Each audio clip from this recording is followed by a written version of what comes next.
This program is brought to you with support from the U.S. EPA. We're here to present the EFC Network podcast. The Environmental Finance Center Network is a partnership of 12 centers serving 10 EPA regions. The EFCN provides training and technical assistance to small water and wastewater systems. This podcast series has been designed to help system personnel improve technical, managerial, and financial capacity of the utilities and communities they serve. Hello, everyone, and thank you for joining us today. My name is Cristen Crew, and I am a program associate at the Syracuse University Environmental Finance Center. In today's episode, we will dive into the pressing issue of the lack of diversity in the water sector. We will discuss the significance of diversity, equity, and inclusion in the workplace, and we will also touch on conflict resolution and equip you with the necessary tools and knowledge to handle workplace conflicts effectively. Thank you for tuning in, and I'll go ahead and get started. Diversity, equity, and inclusion, DEI, has roots in our country from the 1960s with the civil rights movement. In recent times, there has been a surge in DEI committees, trainings, and implementation into workplace practices. Like every valuable movement, there is going to be a learning curve to successful execution, so there will be a long-lasting foundational change. Despite sweeping changes across the country, the water workforce still lacks diversity. Shockingly, data from the Census Bureau reveals that over 94% of water and wastewater treatment plant and system operators are men, and over 75% of the demographic is white. These statistics underscore the importance of continuing conversations on and around the movement towards more diverse, equitable, and inclusive environments. With that being said, today, I have the privilege of speaking to Dr. Umeri. Dr. Umeri is an assistant teaching professor and faculty coordinator at the Wichita State University Hugo School of Public Affairs. She has her doctorate in educational leadership. She also has a background in public policy and humanities. Thank you so much for sharing your time with us today, Dr. Umeri. We are thrilled to have you on.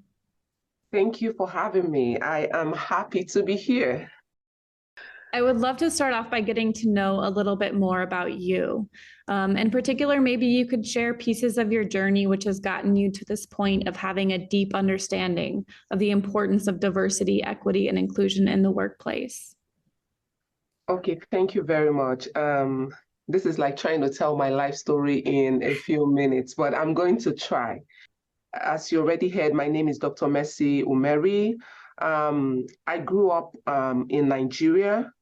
Grew up in a home with very limited resources. So I know firsthand what it means to not have. And I'm not just talking about money, but, not having resources and not having opportunities in life. And so I also grew up to know that, no matter how smart and intelligent you are, if you do not have access to opportunities or access to some of these resources, then, you just continue to perpetuate this cycle of poverty. And so for me, this informed the kind of work I did coming out of college. I started initiatives to provide literacy services to, undeserving communities. I started initiatives to start empowering women who were just starting out in their businesses and who didn't have any form of finance or how to, even bankroll their businesses or even how to get loans from banks. And so doing those work, I also, back to what I was saying, knowing that the systems are not equal. It's not just in the US, it's everywhere. And so it's important first that we recognize that the system is not equal. This continued to inform, the work that I continue to do. I worked with a nonprofit organization in Nigeria also where, they provided resources for minoritized populations, especially women and children who were out of school. And today I am in the US as a professor and continue to do the work. I started doing this work well before I even got to know what name it was called, whether it was called social equity, whether it was called diversity, equity, and inclusion. I already started doing this work. And so now that I'm in the US as a professor, I have the opportunity to continue to talk about these things and to continue to train our managers. So in the Hugo World School, this is a master's program where we train, entry-level, middle-level managers who are interested in working in the public sector and nonprofit organization. So this is a good fit where we can marry theory and practice to say, yes, we need to have conversations about these things, we need to talk about these things, but most importantly, we need to begin to look for ways to implement these things. So that's like a short summary for how I started to where I am today. And I tell you, this work is important, it is relevant, because just talking about it will not do the work. We have to be intentional about what we do about DEI. Thank you so much for sharing that. Hearing bits of someone's personal or professional journey is always such a gift, and it does truly help unlock a better understanding of the information that one is hearing and processing. Yeah. I actually took some time and listened to your TED Talk, which I was very inspired by. Yeah, so to all the listeners, I'd like to give a shout out to Dr. Mercy Umeri's TED Talk. It's really amazing. You have a great story. It's very inspiring. Oh, thank you, Cristen. Yeah. You did that. You did this behind my back. I did my research, but you made such beautiful points about accessibility and giving people a voice with intention. And so to take it back to the water sector, the statistics that I had mentioned earlier, 94% of water and wastewater treatment plant and system operators are men, over 75% of the demographic being white. Obviously, the water workforce is clearly lacking in diversity. What is the importance of diversity in the workplace? The importance of diversity in the workplace cannot be overemphasized. So when we talk about diversity, I want to, stay in the context of the workplace, right? Because we can go in 1,000 directions, right? But let's talk about the workplace. So diversity in the workplace is working with people from a diverse background. And when I talk about, a diverse background, I'm talking about in terms of ideologies, people with different perspectives, people from different socioeconomic status, race and gender. You see, I intentionally didn't start with race and gender because when you talk about diversity, that is where, we want to stay and get boxed in, It is much more than that. I am not downplaying that, but I'm also saying that there is a wide range, especially when we talk about in the context of the workplace. So we're talking about, people from different race, gender, sexual orientation, religious affiliations, nationalities, differently abled people. So people living with disabilities, people of different age groups, we're talking today, we talk about different generations in the workplace, and we're talking about people from different social and ethnic backgrounds. And this list is not even exhaustive. So it just gives you an idea of, at a particular time, these are the sets of people that we can find in the workplace. So when I talk about workplace diversity, I want to be able to come into a workplace and see everything that I have talked about here. So from the statistics that you just gave, it shows me I don't even need a crystal ball gazer to tell me there is no diversity, because we look at the demographics, number one, then also look at the other items of diversity that we have talked about. So diversity for me in the workplace is important because when you bring people with different skill set, different competences, you're going to get more out in terms of productivity and efficiency than if it was just a homogeneous group of people. Absolutely. You make such beautiful points. And I think for a lot of us, we do just automatically think of race or sex as what defines diversity. But diversity is somewhat infinite.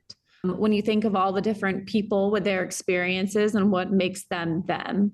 And I also couldn't agree with you more. Diversity strengthens results and enhances creativity. So this is a fantastic segue into my next question. I was wondering, in your opinion, when it comes to workplace diversity, equity, and inclusion, can any of those words hold much weight without the other two? No, it cannot.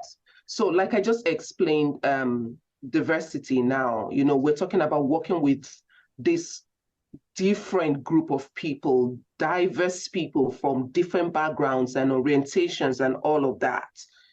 But what do we do with that, right? Is it enough to just have different people working with us? No, it's not enough. Let's look at the next leg of it, equity.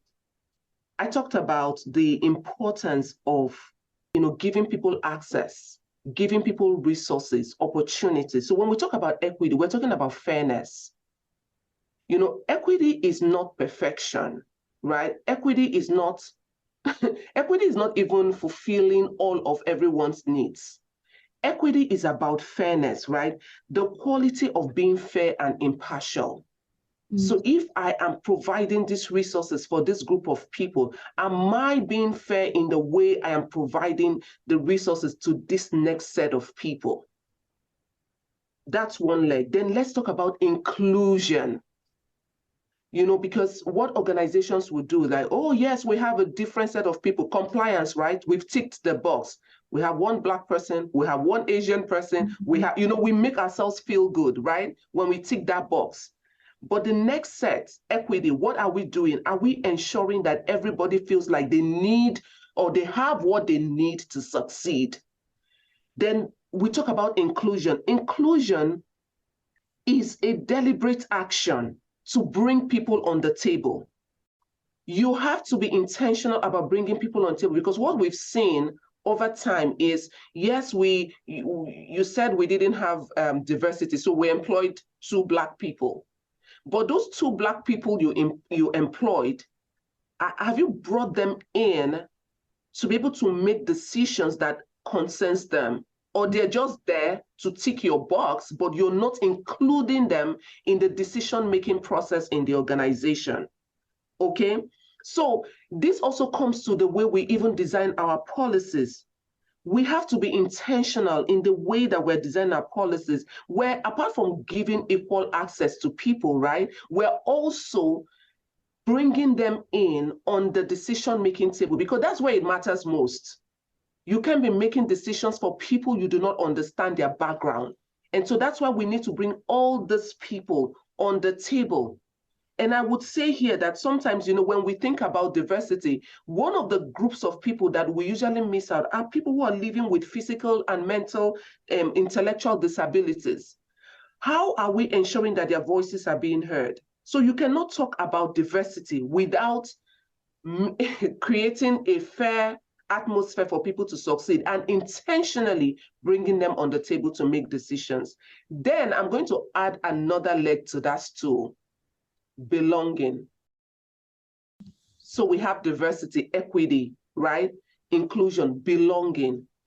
It is also the intentional act of making people feel like we didn't bring you here as a token. You are a part of us. You are important and relevant to the work we do. So none of them can stand alone. We have to incorporate all of them together. And I just completed the stool with the belonging piece. So we have a 4-legged balanced stool here. Yeah, I love your inclusion of belonging. I think that that's extremely important. And I think you made a good point in emphasizing that an equitable workplace it's more of a choice, and inclusiveness it's kind of like an action. Yes, it's not a word, it's an action. It's something action that you do. Yeah. And not only do they complement one another, but they kind of need each other. Yes. They strengthen the intention behind the movement. Absolutely. Now I'd like to somewhat switch gears a bit and allow you to touch on conflict resolution. Generational gaps, cultural differences, and unique perspectives, these are all wonderful byproducts of implementing DEI standards in a workplace. But they can also be common contributors to possible misunderstanding and conflict. Workplace conflict, it is inevitable, and therefore viewing conflict as a roadway to growth and development, while understanding some tools for conflict management can be a vital bridge to a harmonious work environment. So, Dr. Umeri, why do you feel that understanding and focusing on conflict resolution is so vital for a smooth running operation? When you bring more than two people together in a room, you have just created a perfect space for conflict. So I'm just trying to say that imagine how we have defined diversity right now. Imagine bringing all these groups of people in one room. That is conflict on steroids, right? Conflict is inevitable. What we do with it is what matters. So there are, when I teach conflict resolution in class, I always share with my students the different views about conflict, just so that they can position themselves in which view they identify with. So we have the interactionist view that says that conflict is good. We have the human relations view that says that conflict is natural. We have the traditional view that says that conflict is bad. We shouldn't even engage. So I ask, which is the best? All of it is good. Conflict is good. Conflict can be bad if we do not manage it well, right? And so here I want to say, now that we've established that conflict is good, for growing, forward-thinking organizations, they only have to find ways to manage conflict, because it will happen. As long as you have people together, conflict will definitely happen. So I would say first, communication is key. Why do we have conflict? We have conflict because of, disagreements, not understanding one another, not agreeing with one another. And so communication is key. But I would also say that there are other things that we can do, right? We have strategies and approaches which we can use when we're dealing with conflict. One of the approaches that I would never encourage is avoidance, which is, one of the strongest approaches that people use. Let's just pretend nothing is happening. Let's not just pretend this is not, happening. But we cannot avoid, we cannot, just act like it's not happening or conflict doesn't happen. I would say that we should find ways to compromise. With conflict resolution, you have to bring all stakeholders together, bring all parties together and say, okay, this is what is on the table. And sometimes it can even be conflict over resources. So it's not conflict in terms of, how we think about conflict, interpersonal, people fighting, blowing each other. No, that's not. It can be conflict over scarce resources. So when we bring the issue to the table, for instance, it can be, how can we compromise in a way that everybody gets a pie, or everybody gets a piece of the pie, and we all win, right? Another thing I would say is the importance of negotiation. With conflict, you have to find ways to negotiate. How are we going to negotiate to make sure that, the same thing with compromise, how do we leave that negotiation table and nobody's feeling like they were cheated or they didn't get what they want? I have a tool that I usually share. It's called the Lean Model Tool. So Lean is spelled L-E-E-N. The L in it is to listen. When you come to a situation of conflict, always listen. That is one of the powerful tools that we are underutilizing in the workplace. Listen to people. Listen to actually listen so that you can understand, and not listening to pass judgment or listening to respond. Sometimes when we listen to people, we're just waiting for them to finish talking so that we can respond. No. In a conflict situation, listening is a skill that we almost improve on. So listen to people. The E is empathize. Sometimes you may not fully understand what people are going through, especially, as we talk about the context of DEI. You may not come from communities where you understand what people are actually dealing with or going through. But when you empathize, you listen, you put yourself in their shoes, you may get a glimpse of what they're trying to say, which is why that first part is important, because if you don't listen well, there will be no room to empathize with what the person is saying. Then the other E is to explain. Sometimes, even when we listen to people, we may not fully grasp their experiences. This gives an opportunity to say, I'm here, can you explain? And ask probing questions just to understand more about what the person is saying. Then the last part of it, which is the N, again, talks about negotiate. Sometimes people will not walk off the table with everything that they are asking for, but you can let them know that, okay, I am willing to negotiate here. I am willing to compromise so that we all leave the table feeling very empowered, like, yes, I got something out of this conflict situation, which would have been bad, but because we have employed this technique or this approach, we leave the table, everybody feeling like they got something and they won. I love the lean tool. It's easy to remember, not only that. So before you go into a meeting or meet your partner out to dinner sometimes, Yes. but it's a perfect tool that you can easily memorize, and it helps find harmonious compromise and negotiation. Yeah. Thank you for sharing that. And I'd like to kind of move on into more personal, like, skill sets. Are there any skills that you recommend each of us sharpen to help us assist in becoming better at not only resolving conflict, but making conflict a constructive and valuable part of our workplace? Yeah, I'd mentioned communication, and I'm going to talk about, communication skills again. I think that's a powerful tool. When we talk about communication, it's just not how we talk, right?